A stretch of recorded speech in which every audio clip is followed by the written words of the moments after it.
Thank you for being a friend. Travel down the road and back again. Your heart is true, you're a pal and a confidant. And if you threw a party and invited everyone that you knew, you would see the biggest gift would be from me. And the card attached would say, thank you for being a friend.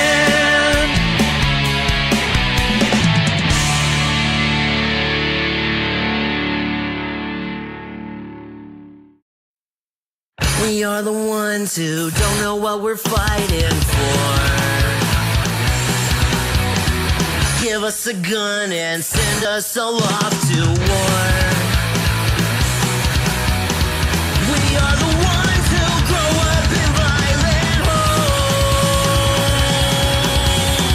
We are the ones who don't know what's right or wrong. I know.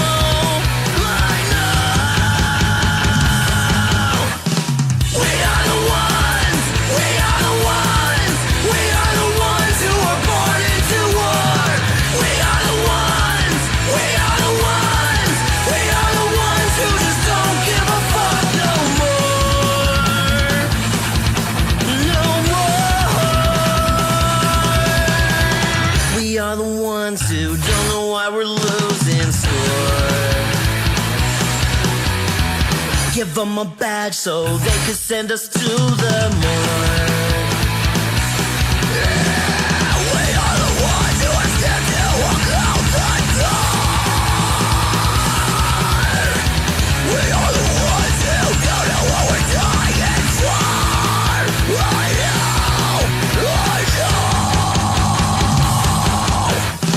We are the ones who were born into war. We are the ones who just don't give a fuck now. We are the ones who were born into war. We are the ones who just don't give a fuck no more.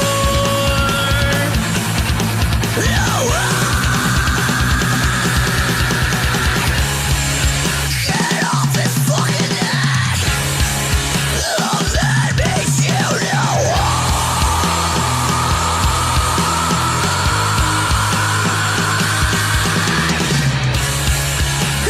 Yeah, fucking breathe. That makes you know.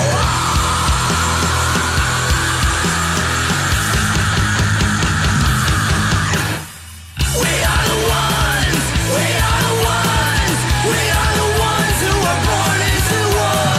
We are the ones who just don't give a fuck now. We are the ones who were born into war. We are the ones who just don't give a fuck no more.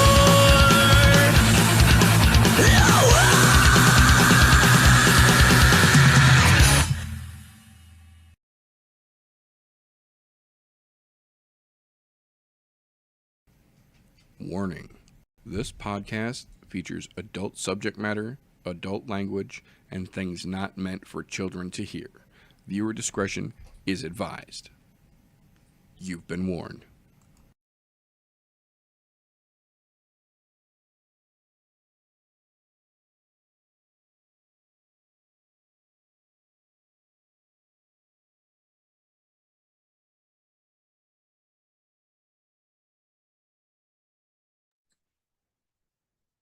If it's Thursday, apparently we're jumping right into it here. Welcome, ladies and gentlemen, boys and girls, children of appropriate ages, to the latest episode of the I'm No Joe podcast, the show where every armchair quarterback can feel like Eddie Bravo. Today, as like most days, I have got a glorious panel here with me to break down, get into all these shit talking and shenanigans, the fight announcements, and the fuckery that has fallen down the MMA pipeline since we saw you wonderful folks before our break.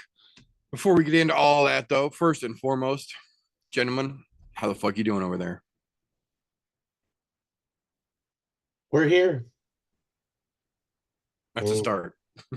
We got that going for us, so we can't That's complain. right. That's right. It's something, damn it. That's right. That's exactly how I feel.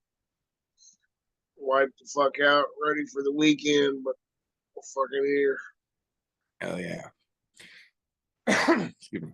Well, that being said, let's dive right into it. There's plenty to talk about since we saw you wonderful folks last with that well-earned week break we had last week. We've got a whole bunch of interesting things to talk to you about here. Starting things off the way that we like to do with news and recent events, all the fight confirmations, fight cancellations, rumor confirmations, and fuckery that has shaken through the MMA world since we talked to you wonderful folks. Starting right off with the first thing that has come back since we saw you wonderful folks last. Ryan Garcia's B samples have both come back positive for Ostarine. So we will see how we go forward from there. There has been talk of some hair and nail samples being collected unofficially. There has been talk of supplements being contaminated unofficially. Lots of unofficial talk. The only thing that is official as of right now, Ryan Garcia's B samples have come back positive. So it's going to be interesting to see how they move forward with that one, what gets followed up, because there is a lot of accusations flying out of the Garcia camp now. So this comes the time where we find out where the rubber really does hit the road. That being said, two quick little notes to tie back to the weekend before last's UFC Vegas 92, I believe it was 91 or 92 back in the Apex. The first one, we officially had what they are technically now calling the first chest punch TKO in UFC ladies history. Melissa Gatto, quite frankly, punched Vidal right in the titty to such an extent that she like curled up and looked at the referee. And when the referee said fight on, Melissa Gatto came around with a hook and got her again. And she curled up and said that she didn't want no more. The ref stepped in and called the TKO stoppage. We technically have our first chest punch. I'm using air quotes for those of you just listening. Chest punch TKO in ladies UFC history. And I, for one, was happy to watch it happen live because I was just as befuddled as everyone else was. We saw what happened. We were just confused how we got to the ending that we did after seeing that happen. But yeah, we did in fact see the UFC's first chest punch TKO on Melissa Gatto. So history in the making.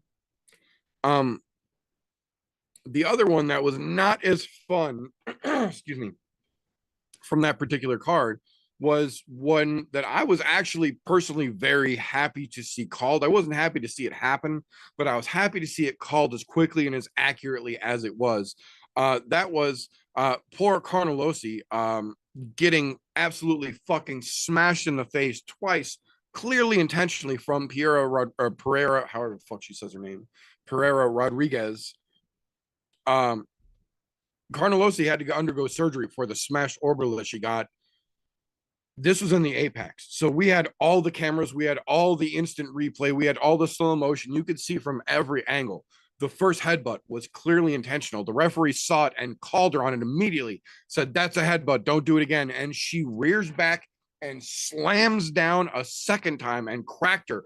And the ref was in on it right away, called the stoppage, called the DQ stoppage. I hate to see these type of things happen, but the silver lining is that it got called immediately in the moment and ended and ruled a DQ. It was not a no contest for any potential for this to be an accidental clash. This was intentionally ruled a disqualification for an intentional headbutt. So hopefully Carnelossi gets as best fucking surgery tech as she can. Everything gets fucking patched up. She heals up and comes back. Hopefully that fucking cheating bitch gets kicked the fuck out. We don't fucking need that shit. Had it been a dude that did that, Dana would have cut his ass that fucking night. So hopefully we see her fucking ass get walking papers next, because that's bullshit. We can't have that type of fucking thing going on in civilized fucking sport. Like, we're fighting, but we're professional fucking fighters at this point. So conduct yourself like a fucking professional, please. That being said, starting off the news, diving right into this weekend's upcoming UFC 302 card that we will get into a little more later on. We have an ultimate last minute holy shit step in here. The third different opponent for poor fucking Andre Lima here. Dude has been a soldier and stuck it out through 3 different fucking opponent changes, including one just this week. He will now be facing on Saturday the Ultimate Fighter, ex Dana White Contender Series, failure on both parts, Mitch Raposo. He is stepping in on, I believe it's 4 days notice to take on Andre Lima to make his UFC debut. Obviously, he has swung and missed several times before. He was scheduled to fight on Contender Series again this coming up season, but with this opportunity, they gave him the go-ahead to call up despite losing previously on the Contender Series and on the Ultimate Fighter. So it's going to be interesting to see how he plays out Saturday. I'm very curious on that one.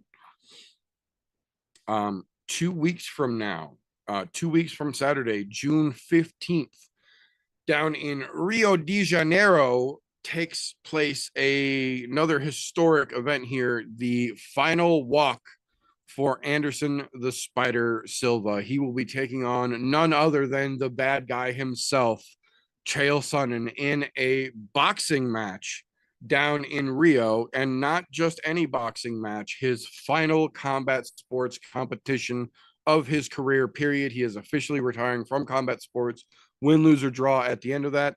And to make it even more special, his son is going to be making his professional boxing debut on the undercard as well. So given that that is going to be going head to head with the UFC Vegas 93, Taira versus Perez, and the Synergy FC Rolling Stone Jiu-Jitsu competition, it's going to be interesting to see how much of the combat sports share they get in terms of views.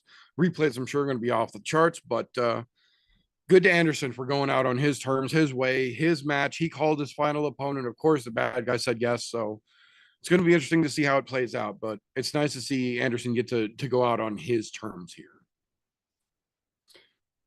Excuse me. 2 weeks after that, June 28th, Invicta FC officially returns. They have not had a card yet in 2024. They have had behind the scenes going on, contracts, things like that, but they are officially back. Their first card back will be June 28th, live from Memorial Hall in Kansas City. They are having the ladies bantamweight title fight on their opening card. So that is fucking awesome to see them come back.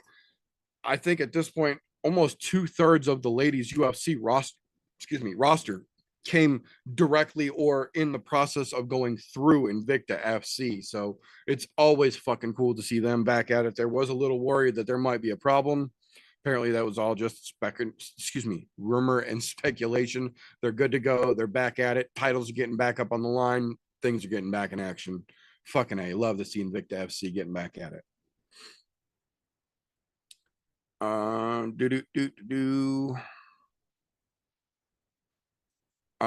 Here we go. June 29th, the end of the month, International Fight Week, UFC 303 has had all kinds of shakeups go on in the last 2 weeks since we saw you wonderful folks last.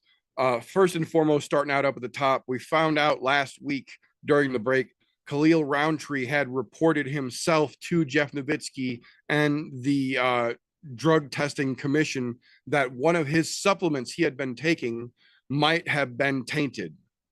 Turns out the supplement was in fact positive for some substance. I don't remember the particular name of it there, but because he came forward and reported it and brought the substance or the supplement, himself to them, he has as of now officially been given a 2-month suspension pending Nevada State Athletic Commission's next meeting. But he is officially out of UFC 303 against Jamal Hill. The other side of that coin, though, because the UFC does not like to fuck around, especially on a Conor McGregor card, they have already rebooked his replacement. And as of this week, confirmed officially, Carlos Ulberg will be stepping in to replace Khalil Roundtree against Jamal Hill in that co-main event at the end of the month. We did also get a couple of interesting additions to that card itself. The first one here, Charles Jourdain taking on Gene Silva on that card. Jourdain has been out of commission for a hot minute now. Adding him to a Conor McGregor card, you can tell that they are very much still interested in trying to put the boots to that young man. The other one, the big one, the one that everyone had been speculating about, has officially been confirmed. Added to that UFC 303 card is officially now Ian Machado Gary versus Michael Venom Page as the number one contender in the welterweight division. So saith Dana White himself. Winner of that fight will be fighting for the welterweight belt once that is done being fought for at UFC 304 the month later. Interesting play, but it's kind of how we expected them to do with MVP. It's just kind of sad to see that they're using Ian Machado Gary in the process of it. I think there's way better fights that they can make, and I don't know. I don't know. That fight doesn't get me very excited in any way, shape, or form, but we kind of saw the writing on the wall when he got signed here. So looks like they're just playing it out as we suspected. The last one here regarding 303, probably the biggest one in my opinion. Monday, this coming Monday, like 4 days from now, if you're watching this live Monday, January 3rd, the official first press conference for UFC 303 will take place in Dublin, Ireland. That's right. They are taking the press conference to Dublin, Ireland. Conor McGregor is getting home field advantage during the press conference itself. So that, you know, is going to be unbelievably off the fucking charts. Normal Conor is off the charts. They're bringing the press conference back to Dublin. This is promising to be pretty fucking crazy. I'm quite certain of it. Let's see here.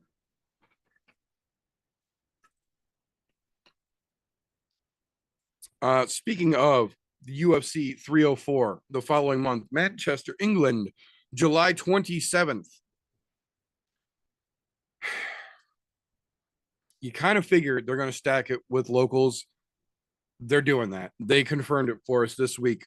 The first one going on to that card, Nick Parkin. You know they're going to bring the big man over.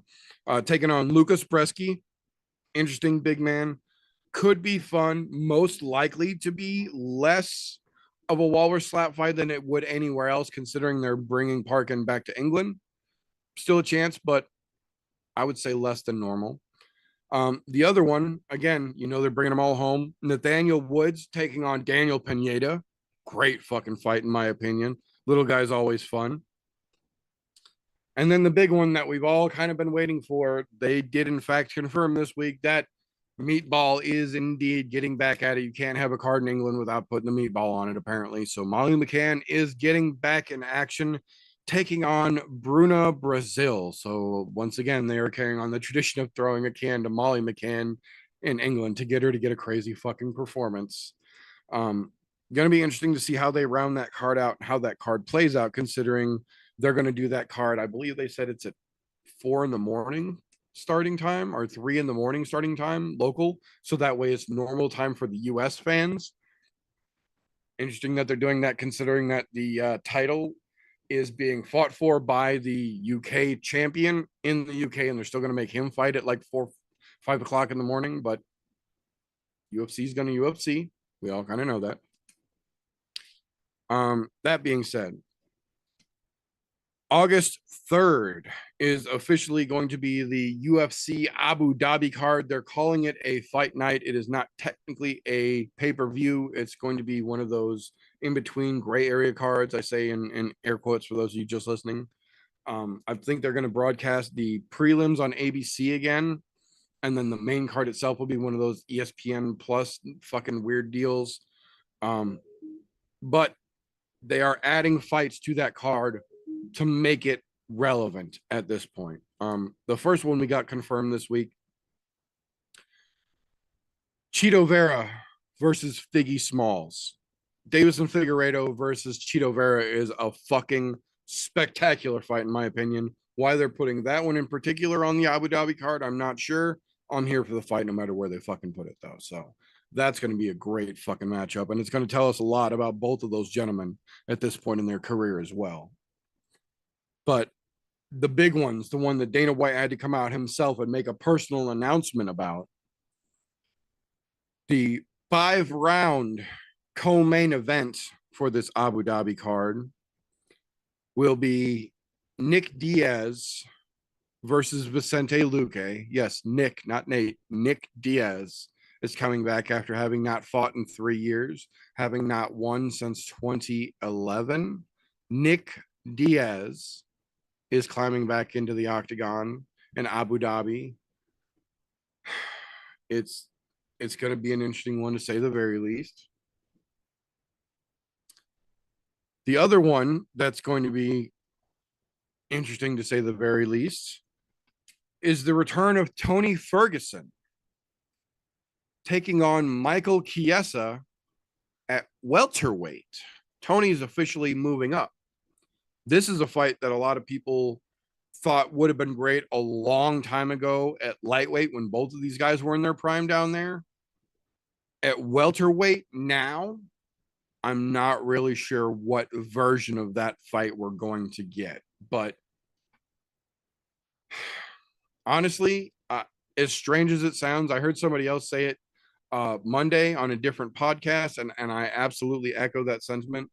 It sounds strange to say, but at this point, I only can hope that Michael Chiesa can do enough damage to Tony Ferguson quickly enough to where they just won't give him another opportunity. Because at this point, the only person to have lost more fights in a row and retain a UFC contract than Tony Ferguson has been Smiling Sam Alvey. And if he loses this time, Tony will tie Sam's record of 9 consecutive losses. I just can't see any realistic world where Tony can lose this fight and still think that he can keep doing this at the UFC level. I'm sorry. At one point, yes, Tony was great, but we are far beyond that point now. That is not where we currently exist. That was then. We have to live in the now, painful though it might be. I'm not sure about the Tony versus Chiesa fight. I'm really not sure about the Nick Diaz versus Vicente Luque fight, but at least in the Vicente Luque fight, Vicente has also had the last couple of years, for the most part, off due to some injuries and things that he's been dealing with. So he and Nick, I'm not going to say they're on the same playing field, but they're a little bit closer to level, in my opinion, in terms of experience and road miles and just what they've been through at this point. Tony versus Chiesa still has potential to end real fucking bad, in my opinion. So I'm curious. I'm curious how it plays out, but I'm not optimistic. Following that, August 18th will be UFC 305 in Perth. They've been talking about it. There's been rumors about it. Well, they confirmed it yesterday. Casey O'Neill is officially coming back from the knee injury, taking on Teresa Bleda at UFC 305, August 18th. I'm curious to see how that knee healed. She's talked a lot, but she also said she heard it again in recovery, like a lot of people do. So I'm curious to see if she's actually ready or if she's just in a hurry to not lose her job and get back.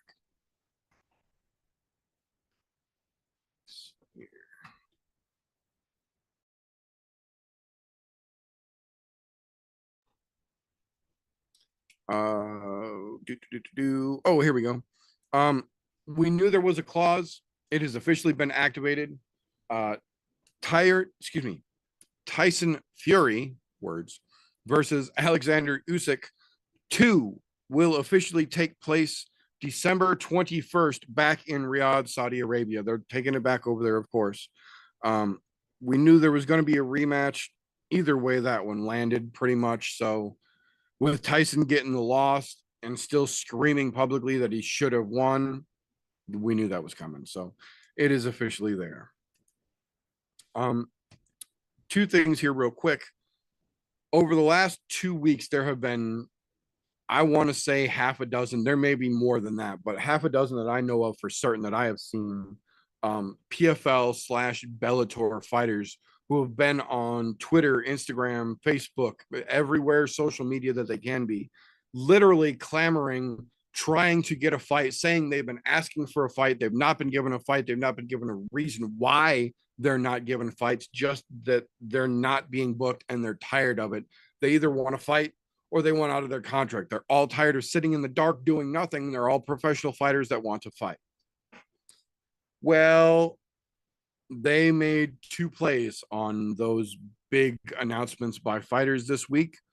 The first one was they officially signed Douglas Lima to a quote unquote multi-year, not multi-fight, but multi-year contract extension, which I thought was a little strange. But at this point, if that's how Douglas has to get the contract to pick up and get a fight, I understand.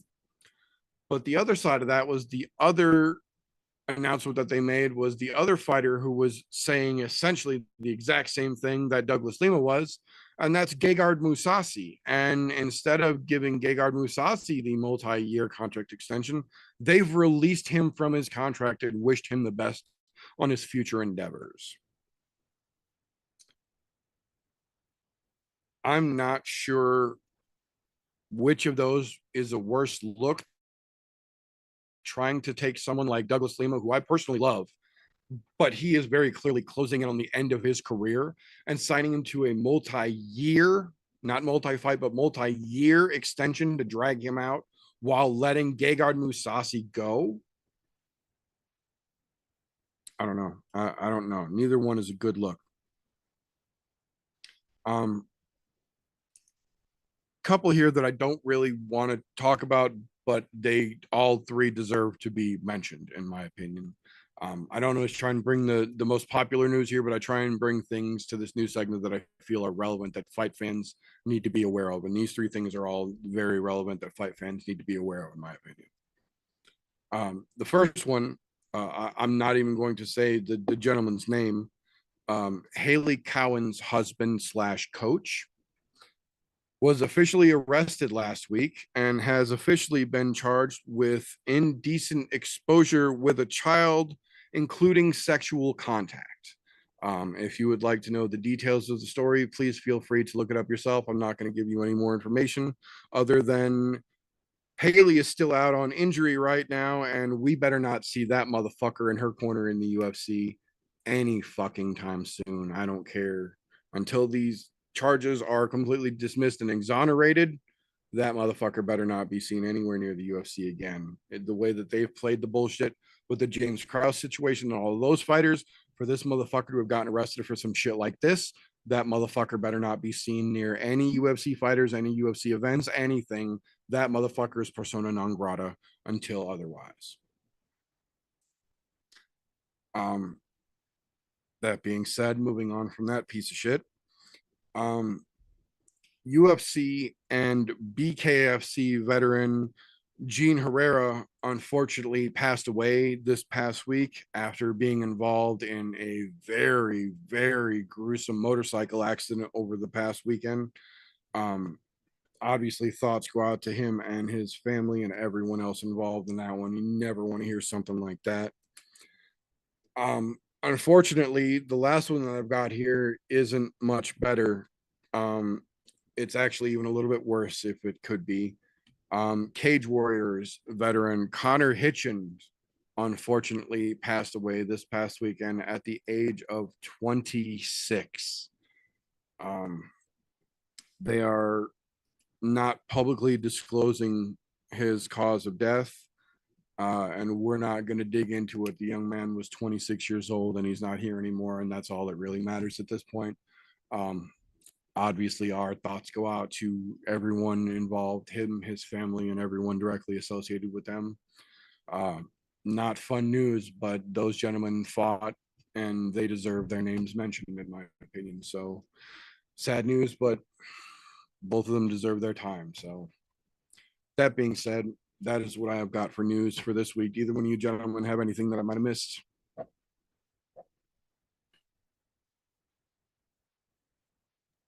No, you covered everything I would have thought about. Good deal. So that being said, this will bring us to the point where in most podcasts you get some weird fucking bullshit B-roll for some fucking product that doesn't have anything to do with the podcast. No one on the podcast actually fucking uses, and we don't play that fucking game here. The I'm No Joe podcast is only sponsored by one thing, and that is the viewers. Patreon.com/I'm No Joe. For as little as $1 a month, you can help us do what we do. You get your name at the end of every broadcast we do as a thank you for being so fucking awesome, letting everyone else know how awesome you are.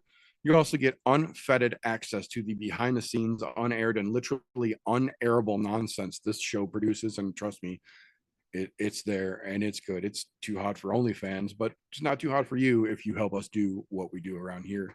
Patreon.com/I'm No Joe. That being said, if you're a hardcore fight fan and you've been watching fights for quite a while, like some of us have been, you tend to learn what you like, how you like it, where to get what you like, and you start to develop a set of metaphorical blinders, as it were, and you start to lose the forest for the trees. Luckily for us here on the I'm No Joe podcast, we have ourselves a bona fide young person out there just ever so vigilantly fingering the pulse of the MMA world to help keep us abreast of all the names that are going to be names before they actually get to be names in a little segment that we call Slows, Cans, and Contenders. Appreciate you, brother. So starting off with the fucking cans, I mean, there's a good few of them. There's some fights on this card I'm excited about, but definitely doesn't feel like a pay-per-view. Co-main event, main event are pretty decent, but the rest of it's questionable. But the obvious cans, you got Nico Price. Just the fight could be fun against Alex Morono, but you could throw that fight as a whole in the can, in my opinion. But definitely throwing Nico Price in the can. You got Alexander Romanov. That dude, definitely fucking throwing him in the can. Even if he didn't lose to Almeida, just the way that he's been here lately. Guy doesn't seem to have a lot of skill. His best skill is his wrestling, and he's not very fucking skilled with that. You got Mickey Gall. The dude, I don't know how he's still in the UFC. He's been back and forth his entire career, and he's only ever fought the lowest fucking level on the roster, like regional guys making their fucking debuts or fighting guys right before they get cut. Makes no sense really why he's still there, but throwing an easy one to that Basil Hafez kid that gave Jack Della Maddalena a tough fight is what it is, I guess. But he definitely fucking throw him in the trash can. No reason the dude should be in the UFC. To me, the most obvious thing to throw in the trash on this fucking card. The fight as a whole, Aileen Perez versus Jocelyn Edwards. I mean, we're going to get some fucking nice, gratuitous ass shots with this fight.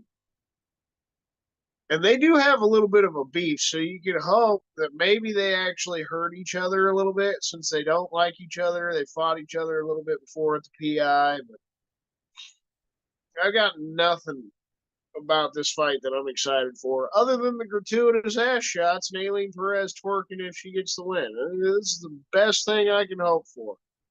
Seeing great ass. But it is a sport, and we should respect women. It is a fight, so, you know. But the fight's going to be shit. So you got to throw that in the can. I do have a fucking Schrodinger's contender for this card. Dude that I still like a lot. I think he's got some potential. He's 29 years old. He's still really young. Celtic kid, Jake Matthews. Like, he's shown moments, but he's always been so hot and cold. He's clearly on the fence. The kid can literally be thrown in the can already, but it's that fact he's still young. This will be his 20th fight already in the UFC, so it's kind of similar to Kevin Holland. He hasn't been in the UFC for like a decade or anything, but he has fought quite a few times. Still got some youth in him. Maybe you can see him bounce back, but clearly putting him on the fence just to be nice. Like, he has shown some good moments, but every time he gets a little bit of a challenge in his opponent, he doesn't show up. We'll see how he does this week. Like Phil Rowe is probably the biggest test he's had in a minute. Just because they threw Rowe to Magny last year and shit. Like, they gave Rowe a chance to crack in the rankings, so. That's where he's on the fence. Jake Matthews gets the win. He could potentially bounce himself into what you call contendership. The actual contenders, the obvious ones I got on this fucking card, kind of wanted to throw Phil Rowe in the same situation as the contender, but I feel like he's got more potential, honestly. I mean, the dude has literally finished every win that he's had. It's just that same kind of situation as Jake Matthews, that he's been hot and cold. And that's how I feel about this fight, too. Like, this could be a fun-ass fight between these two, and it could also be really fucking boring. Like, because they just both have those moments where they shit the bed or just, like, don't show up. And then they have those moments where they show up to, like, go to war. It's so fucking weird how they have that bounce back and forth with the both of them. So I'm hoping we see some excitement. Phil Rowe, he's got the finishing potential more so. So, lean a little more contender, but he's still kind of on the fence. Andre Lima, the young flyweight kid, I'm just excited to see what he fucking does. He was destroying the young kid he was fighting in his debut before he got bit to then win by disqualification. He was going to win that fucking fight no matter what, whether he finished the fight or went to decision, but fucking definitely a hell of a moment, right? Not just getting bit, but then he goes and gets a fucking tattoo of it. Dana White gives him a little bonus just for getting bit, and then get the tattoo, he gets another fucking bonus. So the kid definitely made a little name for himself outside of just the fight, but he looked really good. He's also got a lot of finishes, undefeated, 25 years old. And then facing another 25-year-old, showing some promise in Mitch Raposo. It's going to be a fun little flyweight fight. Excited to see what he does. Grant Dawson and Halton Almeida. I'm throwing both of them on there just because they've got that potential. They need the bounce back win. Both of them did not look good in their last fights. Both of them got knocked the fuck out. It was never a good look. But both of them are still young and have shown a hell of a lot of promise, have a lot of finishing potential. Still feel like they could work their way back in there. The obvious shit. It's just the best fight on the card. Dustin Poirier versus Islam Makhachev. That's the contender fight, even though they're both obviously already contenders, right? Because it's the fucking title fight. It's the main event. It's just had to throw that in because it's the only reason I'm really excited for this weekend at all. Just that potential that the dream as a fight fan comes true and Dustin Poirier's ass somehow does the impossible and fucking finally becomes champion. It would literally be one of the craziest moments we ever see in the UFC because he shouldn't win. There's no way in hell he's going to win this fight, and it'll blow all of us away no matter how he does it. He submits the guy, he knocks him the fuck out, it'll blow us all the fuck away. It'd be unbelievable, but then it's also like an incredible fucking finish to the story. He's talked about it a little bit. He's probably retiring whether he wins or loses. It's the thing I'm the most excited for. And then you got that heartfelt fucking moment. He's talking about, he's walking out to, remix of Rihanna's Diamond. It just, the story, man, just feels like the aura's there. That it's destiny, but that's why I posted that fucking meme. The Alex Jones meme. I'm a little retarded, for thinking Dustin Poirier is going to win, but a man can dream. I'd like to hear what you boys got. There's definitely slim pickings on the contenders, but He's definitely going to jump a Gilly. And if he finishes it with a Gilly, that's where people will really blow up.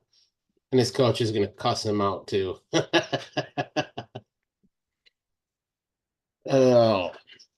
To be honest, this is probably one of the worst pay-per-view cards we've seen in a while.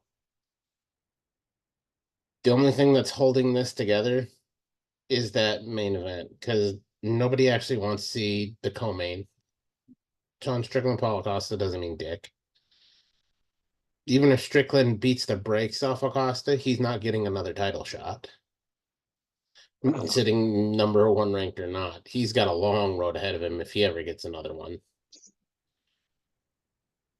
But to start with, I'm gonna fucking do this.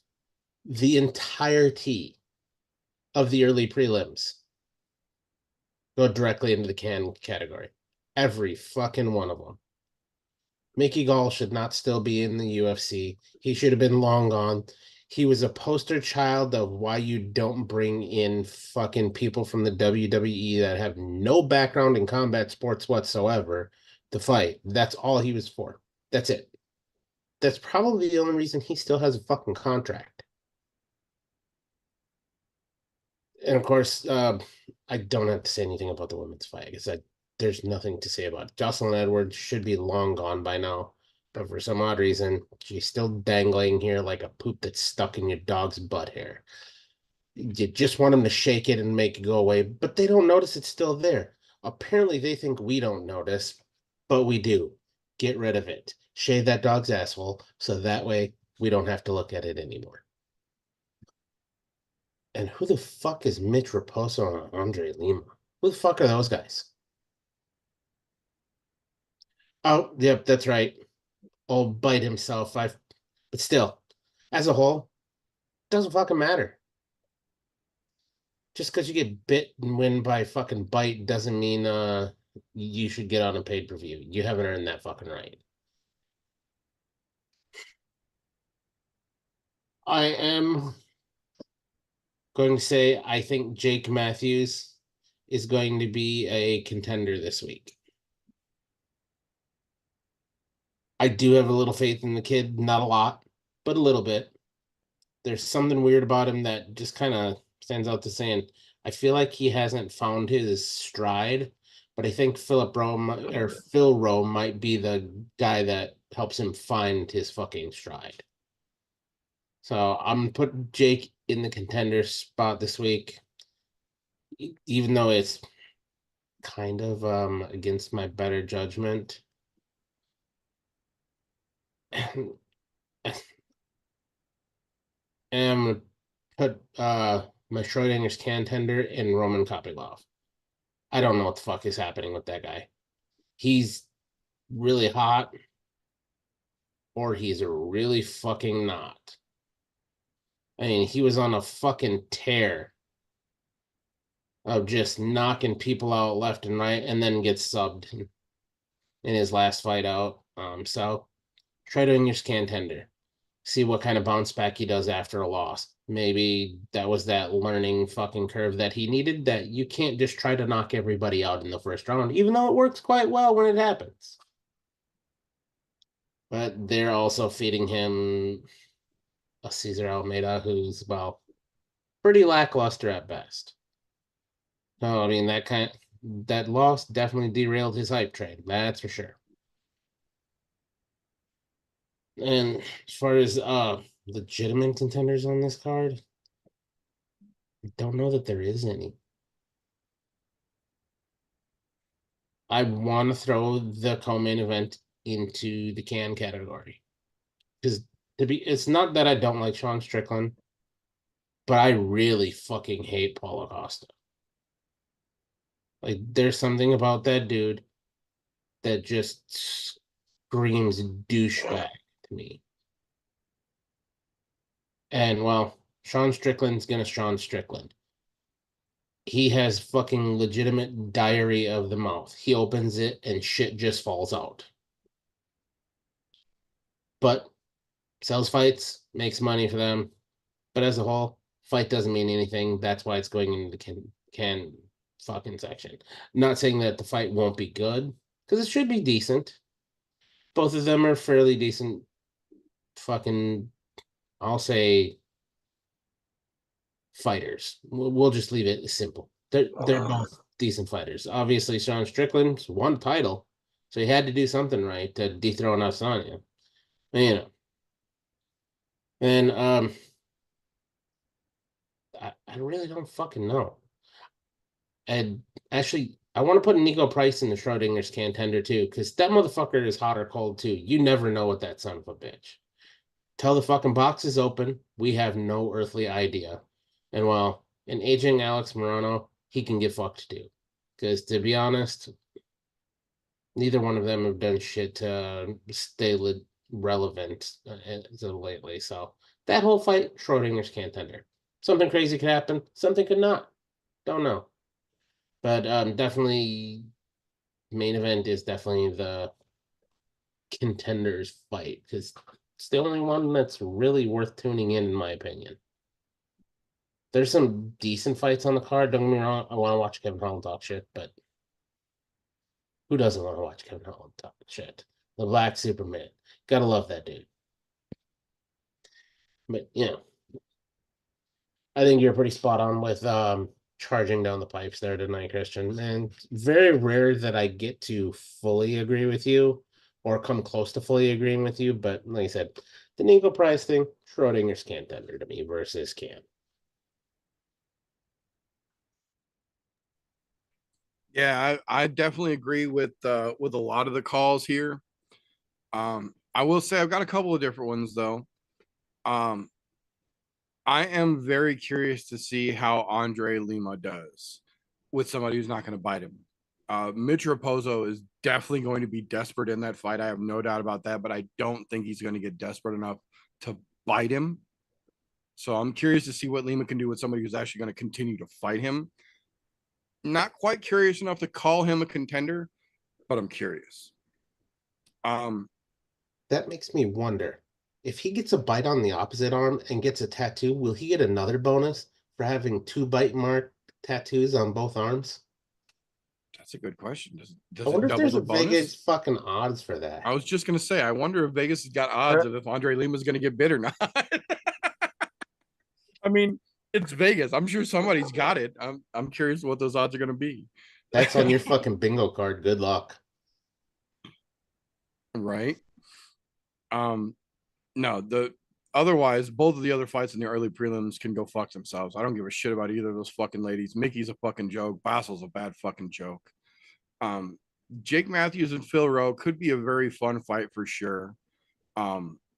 My can for this card, Randy Brown versus 7 Names Santos. Fucking why? Why is that fight A on the pay-per-view, B on the fucking main card? That is the most fight night prelim card fucking fight I have ever fucking heard of. And somehow it weaseled its way onto a fucking pay-per-view main card. Throw that motherfucker completely out the window. I don't need any fucking part of that fight for a pay-per-view card. On the other side of that, I am very curious about Kevin Holland coming back to middleweight. I'm curious to find out if this is Kevin Holland tired of holding himself accountable and, making himself be fucking strict down at welterweight, or if this is really Kevin Holland thinking that he has a better chance at welterweight, because Oleksiejczuk isn't the world breaker that somebody might try to make him out to be, but that fucking Polak hits real goddamn hard. And Kevin Holland, for all of his fucking great strong suits, is a very hittable fighter. He stands in the pocket more often than he doesn't. He moves pretty good, but he is there to be hit more than he isn't. And if one of those big fucking Polish right hooks lands from outer fucking space, Kevin could be in trouble. And I'm very curious. Now, on the other hand, if Kevin is tired of fucking around at 170 and is ready to just get loose at 185 again and really fucking get after it, he could put a fucking show on Saturday night for us as well. So this one's got a couple of factors in it that's got me very curious here. I will say my Schrodinger's contender fight is one that's kind of flying under the radar, in my opinion here. And it's not my Schrodinger's contender fight for the reason that most people might think. In my opinion, this one's the Schrodinger contender fight because it's a loser go home fight, essentially. And that's Grant Dawson versus Joe Selecki. We have seen both of these gentlemen on multiple occasions, both individually, be Schrodinger's contenders because of how inconsistent both of these fighters are. They are both the definition of hot and fucking cold. There's no way to tell what they're going to do from one fight to the next. And it has nothing to do with their camps or the situation going on outside of the fight itself. They just, for whatever reason, neither one of those dudes can be consistent to save their fucking lives. And now we've got them on a pay-per-view card here. So I feel like at this point, both of them have significant enough losses in their fucking resume that a big loss on a pay-per-view card could potentially be walking papers in either fucking direction here. So I'm not so much curious about the fight. I'm almost more curious about the outcome and the results of the fight. But both of these gentlemen do have potential to make it interesting. We just have no fucking way of knowing if they're actually going to do that this weekend or not. I almost feel bad doing it, but my contender group, one fight, Almeida versus Romanov. Like, and it's not because I think this is going to be a great fight. It's because I'm curious just how long Alexander Romanov is going to be able to survive. I have no doubt in my mind that Giles and Almeida is going to strangle the life out of this big fucking goofball. My curiosity is how long is it going to fucking take? Because I like Almeida, but he's not a power puncher. And Romanov's a big doofus, but he's got a fucking granite chin. What he doesn't have is a ground game or wrestling defense. Almeida is a world-class fucking black belt, and I'm pretty confident he's going to choke that big motherfucker to sleep. How long it takes is where I'm interested, really. But there's a lot of interesting fights on this card. I agree. Not a lot of great ones. Definitely not one of the stronger pay-per-views we had, but there are still a lot of very interesting matchups on this card, in my opinion. But I think that's all I've got for cans and contenders, though. At least the most interesting ones. Oh, yeah. Well, it's good shit. We made the fucking most of it, that's for sure. Damn right. Much appreciated, brother. So that being said, I am going to remember to not wait until the end of the goddamn show this week, because I have been a bunch. The combat sports fight menu for this weekend, because as interesting as UFC 302 might turn out to be, it is not the only game in town. We have got a fairly full plate this weekend as well. So starting tomorrow, bright and early at 11 a.m. Eastern, 10 a.m. Central, just a handful of hours from now, ACA 176 kicks off live from Russia, headlined by UFC veteran himself, Davi Ramos. There are several names on this card that the casual folks will recognize. Hardcores will recognize about a quarter, maybe half of the card, but it's a lot of local Russian dudes on there. But if you need some punchy kicky with your breakfast tomorrow morning, ACA's got you covered at 10 a.m. Kicking off Saturday early, 1 p.m. Central, 2 p.m. Eastern, 5v5, one of, in my opinion, the most interesting boxing cards that has been put together in a long fucking time. Queensbury Boxing, Matchroom Boxing took their best 5 fucking guys and threw them head to head. This is what boxing cards used to be like before these fucking different belts and different promotional organizations got their fingers all webbed down into fucking boxing. This is how it used to be. You take the best guy in each fucking class and you make them fucking fight. And now that they're split up into organizations, we have to do this WWE style, but so fucking be it. Eddie Hearn and those boys got it done. 5v5 takes place this weekend, and there's some interesting fucking matchups. The fucking headliner is going to be crazy. The co-main event is going to be fucking crazy. Daniel Dubois could come out of nowhere and shock everybody in that fucking people's co-main event. Even if you don't watch a lot of boxing, this is one of those cards that has zero fucking filler on it. There are 6 fights on this card, top to bottom, 3 on the prelims, 3 on the main fucking card, quote unquote.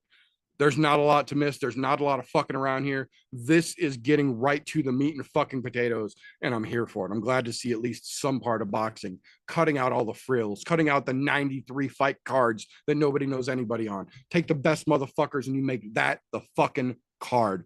Take notes, UFC. Take fucking notes.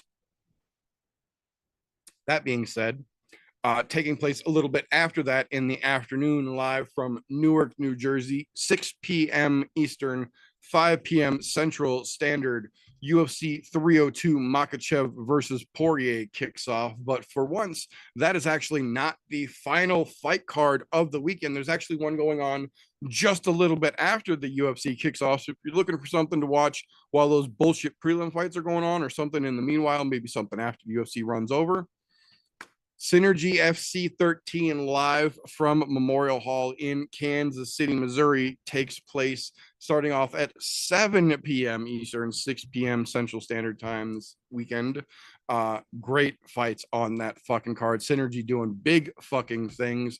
Big fight in Kansas City this weekend. And then in 2 weeks, they will be down here by me for the Synergy FC Rolling Stone Brazilian Jiu-Jitsu tournament. I will be there myself, hopefully bringing you guys as much live as I can. That is fucking awesome to see. But Synergy doing big things again this weekend out in Kansas City. That being said, this is the point where one segment on the show requires its own individual disclaimer. So, if you will.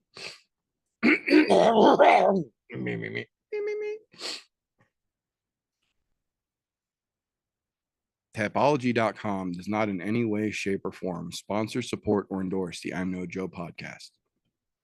Yet. That being said, Tapology does offer you the option to go to their website, create a free account, make fantasy-style MMA picks like we do here on the show. They even let you make groups on there, so we went and did just that.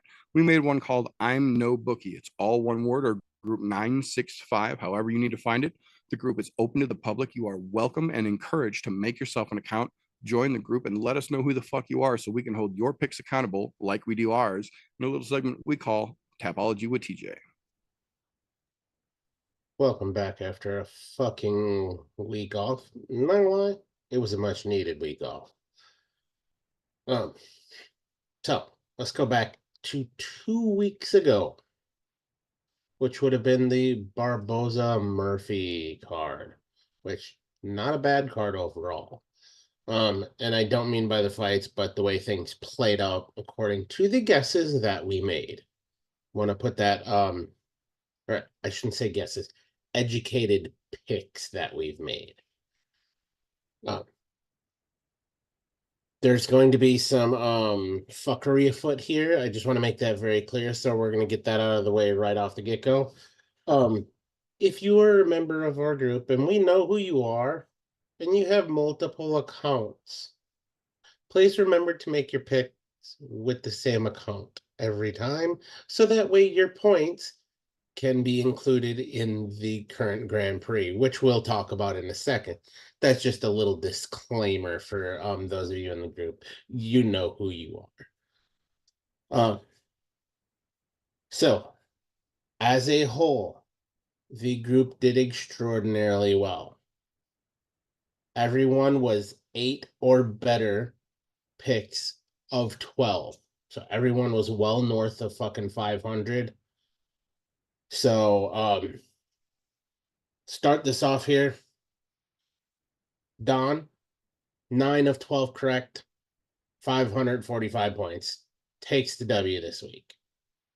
Or, well, 2 weeks ago. Didn't have to do dishes. Good on you.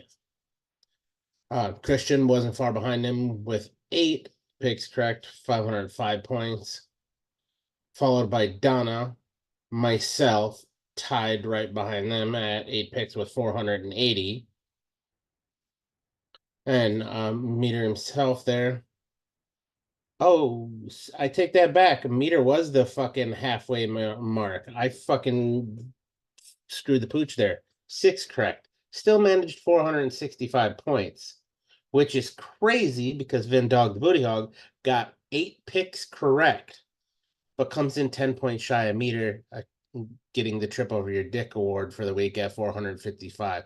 It's crazy how that can happen by just getting lucky and getting a couple extra perfects to make those fucking points count. So now, this is where the disclaimer that I said a couple of minutes ago comes into effect. As we look at this week's movement in the Summer Grand Prix. Myself, still squeaking onto that top spot by only 30 points over a vent dog who tripped over his dick this week, even though he had 8 of 12 correct and Meter only had 6 of 12. I know MMA math is hard. It fucking happens. Right behind him, Christian. Only about 50 points behind. Not far off. The brotherhood is close over there. I like to see it. Maybe we'll get some fisticuffs in the house there and get some hard video evidence of it. Just saying. That could possibly be found on Patreon if it does indeed happen. I'm just saying. Might be a good thing. May want to donate to Patreon to keep this thing moving on. I'm just saying. Donna sneaking in right behind Christian at 1,935 points. Meter coming in with a whopping 1,685. And Don with a 1,340. Wait a minute. Something tells me he should have about 500 more fucking points there and be ahead of Meter. But this is where I say, when you have multiple accounts, they don't get added together into the thing because you have 2 different usernames. So unfortunately, Don both manages the impossible this week. He wins the division and trips over his dick at the exact same fucking time. Don is the epitome of Schrodinger's dick tender. He's both a winner and dick tripper at the same time. So I will make sure when I see him tomorrow, because I don't know if he's going to be watching this in the morning or later in the afternoon or whenever, but I will make sure he understands that he is Schrodinger's dick tender this week for not putting in his picks correctly under the correct usernames in which he was in the Grand Prix. Or maybe he just did that because he was having such bad luck with the River Tour 2 account that he had to use the OG account where he kicked ass and took names, which very well could be the case here. Maybe he realized there was some sort of tomfuckery, and maybe he's juicing on one account and not juicing on the other. I'm just saying, maybe we need to get the old USADA involved or whatever drug testing agency we decide to use. Granted, I want to make this very clear. Our drug testing rules are very, very, very, very relaxed. Yeah, I try all of them. I Exactly. test everything. I test all the drugs. With all that being said, if you are not a member of the group or have not joined Tapology, I implore you, go join Tapology. It's free. It's fun. Even if you don't want to join our group, I'm telling you to go join. Tapology is well worth your time. There's a lot of good information on there, as well as a lot of good statistics. But also, if you're going to join and you're watching or listening, join our fucking group. I'm no bookie. Group 965. Your choice. Let us know who you are. If you don't want to let us know who you are, that's fine as well. Neat point. UFC 302 this weekend marks the halfway point officially for the I'm No Joe Summer Grand Prix. We are 4 underway. We have 4 coming up after this. We are halfway through the Summer Grand Prix. That means the Fall Grand Prix will be starting next month in July, since it's technically almost June now. So you got essentially the rest of June to get your account made. Let us know who the fuck you are to get your chance to hop into the Fall Grand Prix before it starts. Should we maybe call that the Summer Solstice Grand Prix? Since it's not really going to be fall, because it'll be like July and August. Could be like the trip over your dick Grand Prix, because it's not really fall, because they'll keep going. We still have a winter one to do. Yeah, I know. But by the time we do the winter one, it'll be just barely fall. I'm just saying. Like, you figure September to October would be the Fall Grand Prix. But you know, we'll hash that out in the back. Don't worry about that, guys. Just join the group. I'm No Bookie Group 965 over on Tapology. Did I mention it's fucking free? Look, I know people like free shit. This is free. Come do it. Have fun with us. Let us know who you are. If you don't want to let us know who you are and just want to see how you hold up before you let us, that's fine. Just get on in here. we let everybody join. There's plenty of people in this fucking group that I have no earthly idea who the fuck they are. And to be honest, if you're not going to tell me who you are, nor do I fucking care. So you only get pointers on who we know who's who. But though that all be said, if you don't have your picks in yet, get your picks in. Don't forget to hit the enter button because I've done that myself. It makes a fuckery out of yourself when you do that. So just keep that in mind. Now, moving on to this week's card in UFC 302, coming out of us at Newark, New Jersey. Ugh. Toxic waste dump of America, but it's Newark, so it's not quite too bad. All you're gonna do is take a train over the bridge to get into New York City, so you're not too far off. Surprisingly enough, there's some decently wide odds on this, but I'm gonna run through them very quick. We'll start with some of the fairly wide odds, and then we'll blow off into the co-main and all of that. Surprisingly enough, on the early prelim card, 2 of the 3 fights on there have some decently wide odds. The Andre Lima Mitch Raposo fight, Lima coming in as a -250 favorite, Raposo coming in as a +200 underdog. Makes sense because Raposo's unknown. Nobody cares about the girls' fight because it's coin flip, and we didn't care about it from the beginning. And this may be one of the best odds on the fight that I enjoy seeing the most. Basil, Hafez, and Mickey Gall.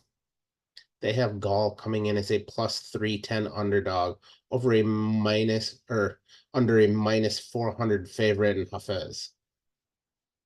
That's fucking fantastic. Just pack his fucking bags and send him to the curb.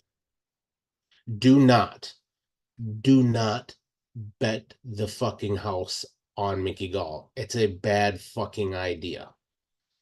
As if the Vegas odds makers didn't tell you that already. Alex Morono, Nico Price, fairly wide odds. They've got Morono coming in as a -250 favorite and a +200 underdog in Nico Price. Not crazily wide. Another one that's fairly wide, Alexander Romanov and Jalton Almeida. They've got Romanov coming in as a +240 underdog. Jalton Almeida, a -300 favorite. Makes sense kind of where they're at. And like Meter said earlier, begs the question, how long does Romanov last before he gets choked out? Can he make it 3 rounds like the Black Beast did and not get fucking choked out? If that's the case, or if that's not the case, that tells you the Black Beast has better jiu-jitsu than fucking Romanov does, which is really fucking weird. No, Kevin Holland moving up a weight class. As Kevin will call him, we're gonna call him Michael today. And I can't pronounce that Polish cocksucker's last name, even if I fucking wanted to. They've got Kevin coming in, moving up a weight class at a -300 favorite. And Michael coming in as a +240 underdog. And just so everybody knows, I know it's Michelle, it's fine. It is what it is. Just don't get your panties to wad fucking around. Okay. Now, one of the wider odds on the card here, I'm going to skip back to the prelims here. In Grant Dawson and Joe Selecki have one of the widest odds on the card. Grant Dawson coming in as a -500 favorite over a +360 underdog in Joe Selecki. Well, there's some pretty fucking crazy wide odds. Like I said earlier, both these guys are kind of shit or get off the pot moments. So I think Vegas sees something there that a lot of us don't. Because to be honest, if it's me, that's a little closer to a coin flip, in my opinion. Because neither one of those guys really fucking can shit or get off the pot there. Oh, onto the co-main and main is the other ones I didn't mention are coin flips. So we're gonna leave that at that. Co-main event, Sean Strickland and Paul Acosta. Pretty close to a coin flip. Well, a little farther than a coin flip, but not by much. Somehow, some way, they have Sean Strickland as a minus 250 favorite over a plus 200 Paulo Costa. If it's me, I like Sean Strickland. I have a feeling he's kind of more like a coin flip guy. He is the epitome of Schrodinger's fucking champion, is what we'll call it.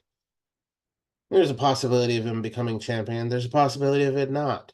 We just got to see the box get open the one time, and we don't know how many times because he's in the box that he happened to become a champion. And well, Paulo Costa, I don't think he'll ever become a champion. That brings us on to the main event here in Dustin Poirier and Islam Makhachev. This is the widest odds on the entire card. That Makhachev coming in as a minus 600 favorite over a plus 425 underdog in Dustin Poirier. Oh, granted, this is all through BetMGM, but that plus 425 probably is more like a plus 1200 for him winning by Gilly. So, if you're kind of crazy and you think he might win by Gilly, you might want to bet the house. But know that you might be homeless after the fight is over. I'm just saying. But that's where we sit this week. Again, get your picks in. Ron, I'm on Tapology. I'm no bookie. Fucking Group 965, your choice. Join us. Let us know who you are. If you don't, fuck off. Don't care who you are. But join it anyways because it's free and it's fun. We'll see y'all next week. Thank you very much, sir. So that is about what we have got for this particular episode. Lots of punchy kicky to tune into this weekend. UFC 302, ACA 505. Plenty of stuff to keep you occupied. So thank you to everyone who tunes in. Remember, we do this live pretty much every Thursday. There are fights to talk about over on youtube.com/@I'mNoJoe. Week after that, it goes live in the all audio format. So you can pick it up in your podcast consumption choice. Google, Spotify, Apple, we're all over there. Anchor.fm/I'm No Joe to pick that up in the audio format. Thank you. Whether you tune in live, you catch a replay, either way, we appreciate you. If you appreciate us, give us a thumbs up. Make sure your notifications are turned on and you're subscribed wherever you are picking this up so you don't miss an episode. The opposite side of that coin, though, if you don't like what we get up to around here, first and foremost, what the fuck are you still doing this deep into a podcast you didn't enjoy? Give us a thumbs down and then go fuck yourself. We won't even dispute it. That being said, when we wrap things up here around Thursday night, that is not the end of the fun because tomorrow morning and pretty much every Friday morning, that gentleman, where's he at? He's over there. And his other half take out their podcast, the Slow Bake and Contemplate podcast over there on Spreaker.com. Links to their podcast and their social media, as well as their very own channel over on the I'm No Joe Discord server, all down below as always. Appreciate it, brother. Fucking shit never stops once we swing around next week. Get to hump day. You got the Foggy Fairway. You got to tune in to Golf Tea Vape's YouTube channel.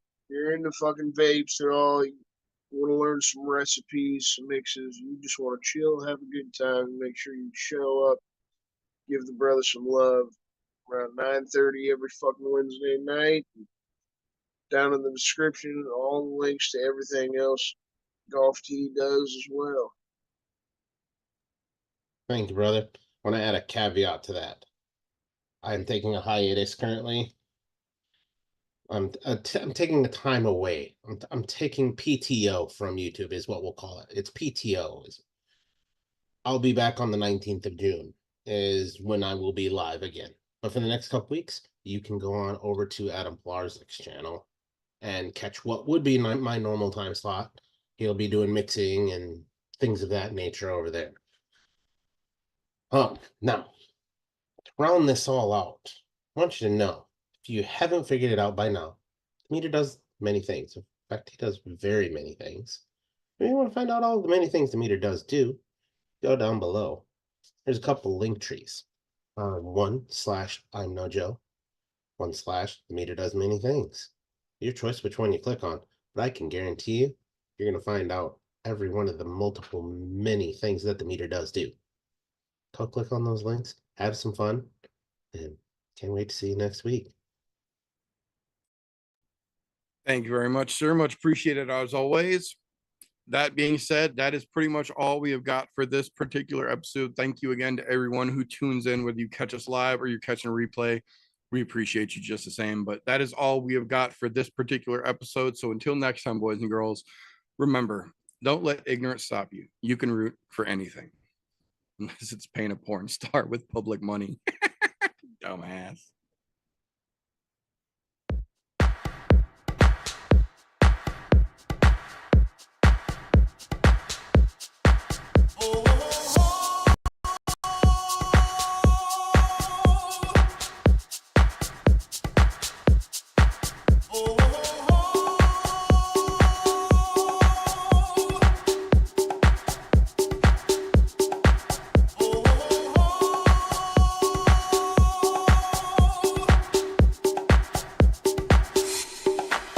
Everybody was kung fu fighting. Those kids were fast as lightning. In fact, it was a little bit frightening. How do I say goodbye to what